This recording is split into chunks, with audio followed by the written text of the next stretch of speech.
Hey guys, what's up? It's your girl Chili Lee back at it again.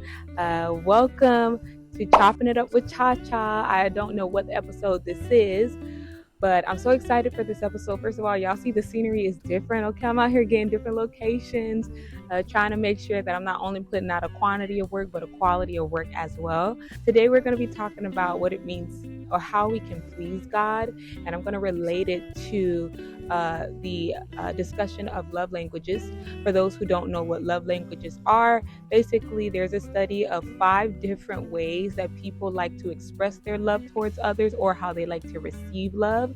And I just want to correlate that of how our relationship with Christ should look like. Before we get into it, make sure you like, comment, and subscribe, all those things. Share with somebody that this could encourage or that this can bless. Also, keep in mind, y'all, I am outside. If y'all can't tell, the wind is blowing. You might hear people in the background. Hopefully the wind is not too crazy. But yeah, I just kind of wanted to switch it up to give you guys a little bit something different, so that y'all ain't got to always look at my room, because what is y'all looking at my room for? So we're just going to jump right in. I want to start off with the first love language, which just so happens to be my top love language, and that's quality time. Quality time is basically the love language that talks about how we like to receive undivided attention from other people, or maybe you like to give your undivided attention to other people. And I wanted to look at Exodus chapter 34, verse 14. For you shall worship no other God, for the Lord, whose name is jealous, is a jealous God. We see that God, and throughout the Bible, that God is not a God that is willing to share you with other gods. He wants to be your one and only. I know that in the Bible, it's physically talking about like different cultures back in the day. They used to worship gods. They used to pray to other gods. They used to sacrifice to other gods. But even nowadays, there's so many things in our lives that we have made our gods based on the time that we spend towards that thing. So whether it's social media, a spouse, a career, yourself, like there's just things in lives that we spend so much time towards that takes up our attention, that takes up majority of the space in our mind, and those things could be gods in our lives, and God is wanting to replace that with Him. Sometimes people are talking to their spouse or their friends or their family more than they're going to God about things in their lives. And God is like, I want to be the first and foremost person that you go to. It's not a bad thing that you're going to others to express, your thoughts or get advice, but are you going to God first and foremost? And also, I think that it's a healthy thing for us to take time to look at areas in our lives and see how much time do we have allocated to the Lord. What does your prayer life look like? Is it like, oh, I just pray, thank you, Lord, hallelujah, thank you for keeping me safe, and that's it, like a quick little 2-minute prayer, and that's the prayer that holds you for the week, or that's the prayer that holds you for the day? We have 24 hours in a day. You can at least set aside 1 hour to give to God. At least 1 hour. And so look at the areas in your life. Look at your screen time, baby. Look at your screen time. Look at the areas in your life and just start to notice what is your time being mostly allocated to. Now, I do know that there's different seasons, and sometimes people have more time for some things than other seasons, and that's okay. God is he's understanding. Like, he understands that maybe this week you just got a busy work week and you didn't get to pray as often as you do, but even in your busy schedule, find time aside to spend with the Father. In Luke 5:16, it says, so talking about Jesus, so he himself often withdrew into the wilderness and prayed. Even Jesus himself made sure to find quality time to spend with the Father. Amongst his busy schedule, everybody left and right coming to him for healing and miracles, and Jesus, what about this, and questions, and the busy schedule that he had, he was very adamant about making sure he set time aside to spend and meet with his Father. When you don't set that time aside, that's when you start seeing burnout in your life, because you're not being poured into. I think that in life, we should be working hard and retreating frequently. That's what Jesus portrayed. That's what Jesus practiced. He was a hard worker, but he would also retreat frequently. What are you doing in the time that you set aside for God? Is that, be so honest, like, is it a time where you're trying to pray but everything else is, your mind is running rampant? Every other topic, dang, I gotta worry about this, or this is happening, or this, I need to figure out how I'm gonna do this.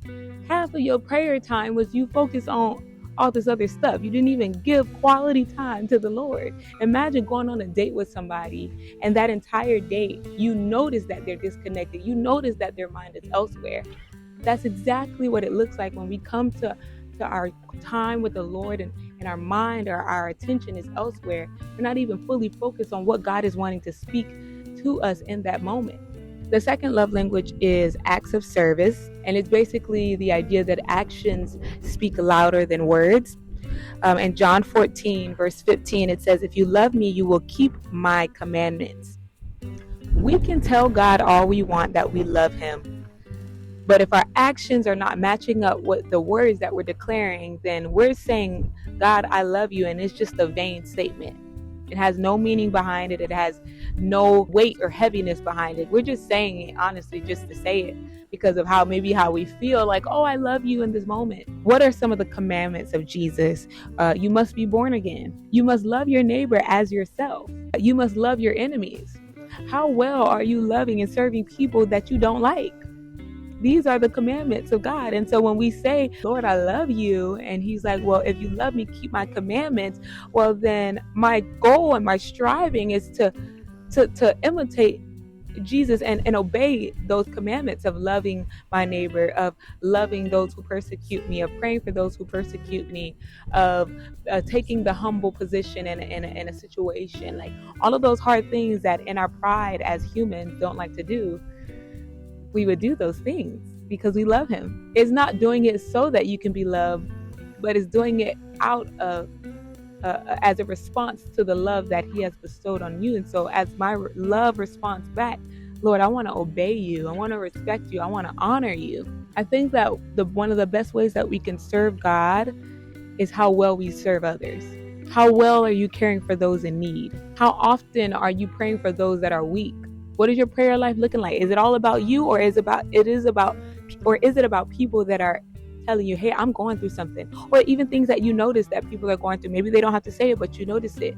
Are you praying for those people? Are you spending time, setting time aside to bring those people before the Lord and said, "I want to pray and intercede on behalf of my brother and sister that is struggling"? How often are you doing that? How are you loving those that seem to be the most unlovable? I need y'all to go take a look at my YouTube video about learning to love Judas. Go look at that YouTube video. I'm gonna put the link in the bio. Go look at that YouTube video. It talks all about loving the people that seem the most unlovable.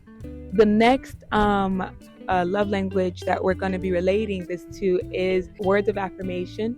And words of affirmation is basically what it is, using your words to affirm people. So there are two different definitions of affirm. For humans, we love the definition that is basically when someone offers emotional support or encouragement to you. But God is not a human. God does not need emotional support or encouragement. And so there's another definition. Actually, the first definition of affirm is to state as a fact and assert strongly and publicly. John 3:16 says, that's crazy. "For God so loved the world that he gave his only begotten Son, that whoever believes in him should not perish but have everlasting life." This is the gospel that should be stated publicly and without shame. Words of affirmation can also be exhortation towards God and also declaring his glory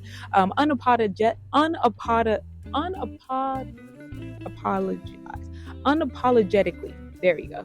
"For it pleases him. Declare his character. God, you are good. You are mighty. You are faithful. You are magnificent. You are all-knowing. You are all-powerful." Like, these are affirming, even though God doesn't need it.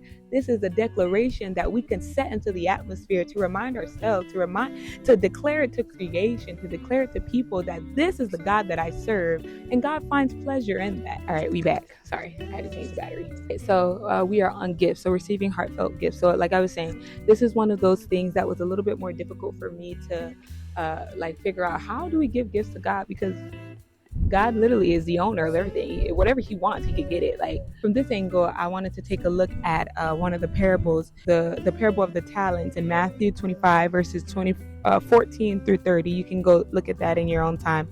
But basically, the whole issue of this story was that the one guy was giving a talent, or in this case, we can say a gift. But this one guy was given a gift and he didn't do anything with it.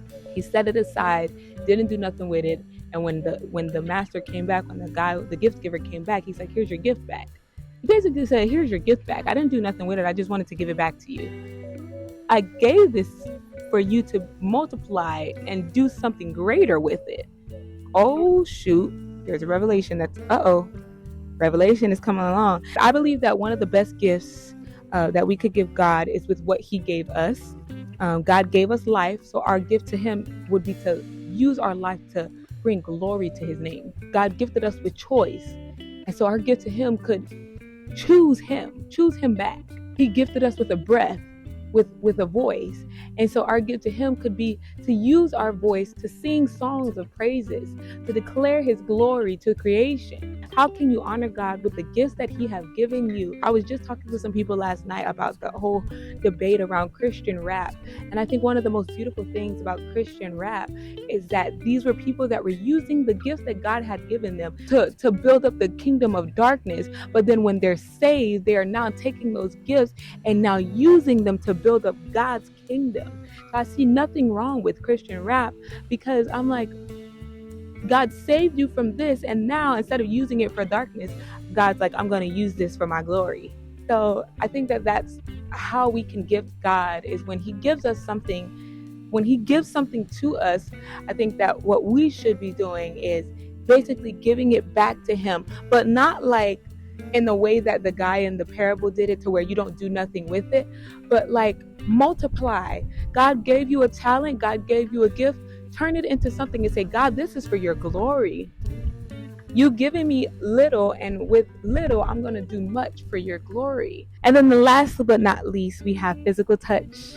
And it's basically the love language surrounding appropriate physical touch. And this is another one that was a little difficult for me to come up with, because I'm like, well, we can't touch God. Like, he's not like a physical fleshly thing at this moment that we can touch. So I looked in the Bible, and I looked at the times where people actually touched God in the Bible, which was at the time Jesus was here on earth. There were times that people would touch Jesus and he would be moved by something specific that was connected to them touching him, and it was everything surrounding faith.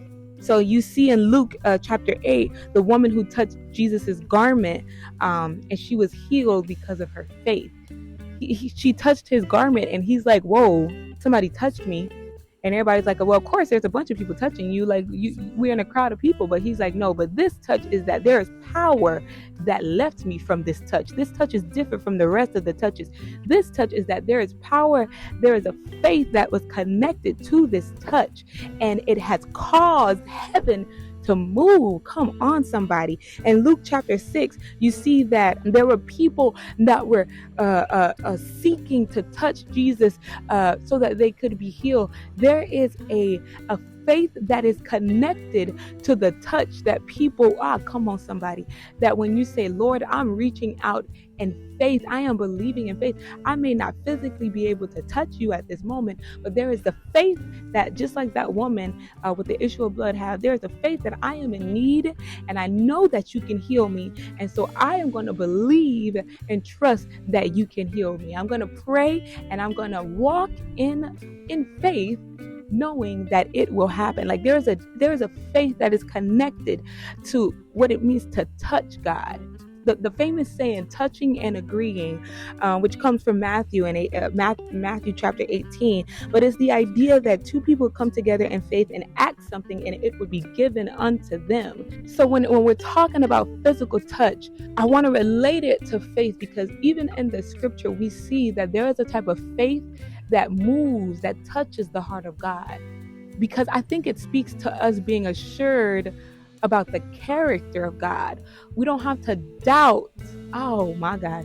Sometimes we lack faith and we doubt because there's a area of doubt that we have towards the character of God. So when we choose faith, especially when things look impossible, or it seems so fair to be discouraged about a situation. But when we choose faith in the midst of that, we're saying, despite what things have looked like, I am going to declare the character of God within this situation. God is a healer, so I have faith that He will heal me. God is a deliverer, so I have faith that He will deliver me. That is basically the conversation that I wanted to talk about in regards to pleasing the Lord, how we can please God within the context of the love languages. So quality time, spending time with the Lord, give Him the time that He deserves.